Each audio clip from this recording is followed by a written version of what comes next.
Here's an AFN news update for you. I'm Bronson Woodruff.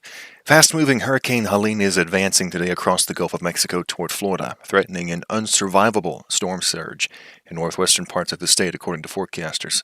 It's also slated to bring damaging winds, rains, and flash floods hundreds of miles inland across much of the southeastern U.S. Helene is expected to be a major hurricane, meaning a Category 3 or higher, when it makes landfall on Florida's northwestern coast this evening.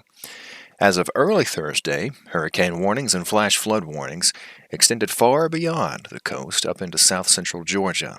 The governors of Florida, Georgia, and the Carolinas have all declared emergencies in their states. The National Weather Service office in Tallahassee forecast storm surges of up to 20 feet and warned they could be particularly catastrophic and unsurvivable in Florida's Apalachee Bay. It added that high winds and heavy rains also posed risks. The office said, quote, "This forecast, if realized, is a nightmare surge scenario for Apalachee Bay. Please, please, please take any evacuation orders seriously." New York City Mayor Eric Adams is indicted on charges that he accepted bribes and illegal campaign contributions from foreign sources. The U.S. Attorney's Office in Manhattan alleges in the indictment that Adams compounded his gains from the illegal contributions by gaming the city's matching funds system, which provides a generous match for small dollar donations.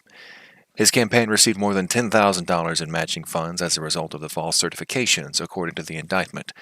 The indictment alleges that Adams solicited and demanded bribes, including free and heavily discounted luxury travel benefits from a Turkish official, noting that the official was seeking Adams's help pertaining to regulations of the Turkish consulate in Manhattan. FBI agents entered the mayor's official residence and seized his phone early Thursday, hours before the indictment was made public. The Israeli Prime Minister appeared to downplay hopes of an imminent truce with Hezbollah terrorists today after the U.S. and its allies called for an immediate 21-day ceasefire to, quote, provide space for diplomacy. In a statement released as Prime Minister Benjamin Netanyahu was en route to New York to attend the UN General Assembly, his office said there was only a proposal on the table and that he had not yet responded to it. The statement also denied that there had been any directive to ease up on fighting on the northern border with Lebanon.